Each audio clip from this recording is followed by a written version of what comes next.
반갑습니다. 반도체 전문 채널 반도체의 모든 것입니다. 국내 반도체 관련 이슈들을 여러분들께 정리하여 전달드리겠습니다. 구독과 좋아요, 알림 설정 정중히 부탁드리면서 오늘의 이야기를 시작합니다. 어제 19시 30분경 일본에서 의미 있는 뉴스가 터졌습니다. 바로 일본이 7월경 전쟁을 선포했던 3대 소재 중의 하나인 포토레지스트의 수출 규제를 완화하겠다라고 하는 조치 발표가 있었죠. 일본 경제산업성은 20일 한국에 수출되는 반도체 소재인 포토레지스트를 개별 허가에서 특정 포괄 허가 대상으로 변경하는 포괄허가 취급요령 일부 개정안을 공시했습니다. 한마디로 건건이 수출 허가를 받아야 했던 까다로운 절차에서 한번 수출 허가를 받으면 3년간 추가로 허가를 받지 않아도 되는 조건으로 완화되는 것입니다. 7월 1일부터 수출 규제 조치가 발동되었으니 약 5개월 만에 첫 수출 규제 완화 조치가 나온 것이라고 볼 수가 있습니다. 그렇다면 일본 정부는 계속해서 수출 규제 완화에 대해서 부정적으로 나오다가 왜 이렇게 기습적으로 수출 규제 완화를 들고 나오는 것일까요? 그것은 12월 24일에 개최되는 한중일 정상회담과 관련이 깊다고 말할 수 있겠습니다. 한마디로 이야기를 잘 풀어보자는 일종의 화해제스처라는 의견이 많습니다. 징용소송에서 피해자들이 승소하고 일본의 기업들이 배상을 해줘야 되는 신세가 되자 일본은 강력하게 반발하면서 지속적으로 한국에게 시비를 걸어왔죠. 초계기를 띄우기도 하고요. 그래도 별 효과가 없었어요. 그러자 일본은 한국의 가장 아픈 부분을 건드리기로 결심을 합니다. 이것이 가장 큰 실수이자 자충수가 될 것도 모르고 말이죠. 참 바보 같죠? 바로 반도체 제조에 필수적으로 들어가는 불화소수 7나노 EUV 노광공정 적용에 필수적으로 필요한 EUV용 포토레지스트, 그리고 플렉서블 디스플레이 제조에 필수적인 폴리이미드 필름을 개별 허가 품목으로 재분류했습니다. 이것으로부터 우리나라와의 무역전쟁이 시작이 되었죠. 지금 한국의 가장 대표적인 먹거리인 반도체와 디스플레이를 건드리면 한국이 일본이 원하는 대로 대법원 판결을 뒤집고 일본 기업의 배상 책임을 면책해 줄 것이라고 생각했던 모양이에요. 하지만 그렇지 않았죠.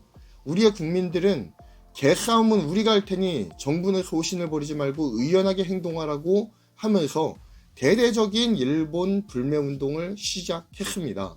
일부에서만 일어난 운동 움직임이 아니라 전 국민적으로 불매운동이 강력하게 전개됐어요. 이어서 산업계에서도 광범위한 탈일본 움직임이 일기 시작합니다.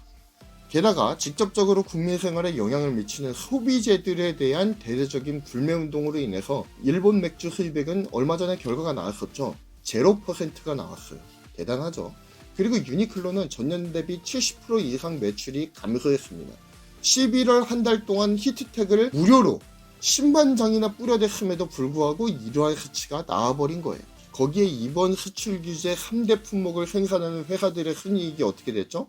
아주 그냥 곤두박질을 쳤어요. 일본 업체들은 일본에서 나와서 한국으로 들어올 테니까 제발 거래선 좀 바꾸지 말아달라고 읍소하고 있는 상황이 바로 지금 상황인 거죠. 아마도 일본 정부가 이번 규제 완화 조치를 하는 것은 예상과는 완전 다르게 국산화 및 소재 수입처 다변화를 이룬 한국 반도체 업계의 행보에 망연자실했기 때문일 것입니다. 우리가 너무나도 잘 버텨줬기 때문에 일본 정부에게 이것이 책방 압력으로 작용을 했고, 그리고 일본 업체들이 탈일본을 선언하면서 하방 압력을 가중시켜버린 것이죠. 일본 정부 입장에서는 꼬랑지를 내릴 수밖에 없는 상황이 오고야 만 것입니다.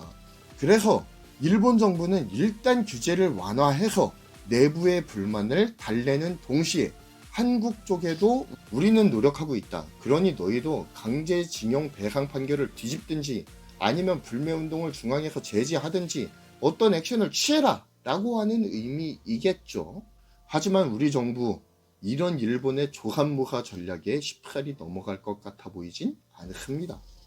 우리 정부에서도 입장을 내놨는데요. 우리는 이번 조치에 큰 의미를 부여하지 않으면서 규제 완화 조치가 아니라 기존의 규제 강화가 되기 전의 상태로 회귀해야 된다라고 하는 점을 명확하게 명시했습니다. 역시 이번 정부는 그리 호락호락하지가 않죠. 10살이 넘어가지가 않아요. 확실히 우리가 일본에게 호락호락한 상대가 아니라고 하는 것을 강하게 이번 기회에 어필을 했으면 좋겠고요. 이번 일본의 조치는 우리나라를 기만하려는 조삼모사 전략에 불과합니다. 일본 소재의 우수성과 가성비는 익히 잘 알고 있습니다. 그래서 이제까지 일본 소재를 사용해 왔던 거고요. 하지만 지금 국산화 조치를 통해서 상당 부분 국산화와 소재 수입처 다변화가 이루어진 상태죠. 그런데 이번에 일본이 내건 이런 조삼모사 전략에 다시 흔들리는 모습을 보인다면 우리 반도체 산업의 탈일본화는 요원해질 수밖에 없다라는 생각이 듭니다. 이왕 시작한 반도체 소재 국산화와 수입처 다변화, 장비 국산화 움직임을 계속해서 가져가는 것이 중요하고요. 소신 있게 움직이는 모습을 계속해서 보여줌을 통해서 일본을 향한 우리의 협상력을 계속해서 높여야 될 필요성이 있습니다. 우린 더 이상 만만한 상대가 아닙니다. 우린 더 이상 일제의 식민지가 아니에요. 이참에 반도체로 일본을 짓밟아 버렸으면 좋겠습니다. 일본 소재 기업들이 일본 국적을 버리고 우리나라로 들어오면은 금상첨화겠죠. 아예 이참에 일본 기업을 사버리는 것은 어떨까요? 이상 반도체의 모든 것이었습니다. 이 정보가 마음에 드셨다면 구독과 좋아요 그리고 알림 설정 꼭 부탁드리겠습니다. 감사합니다.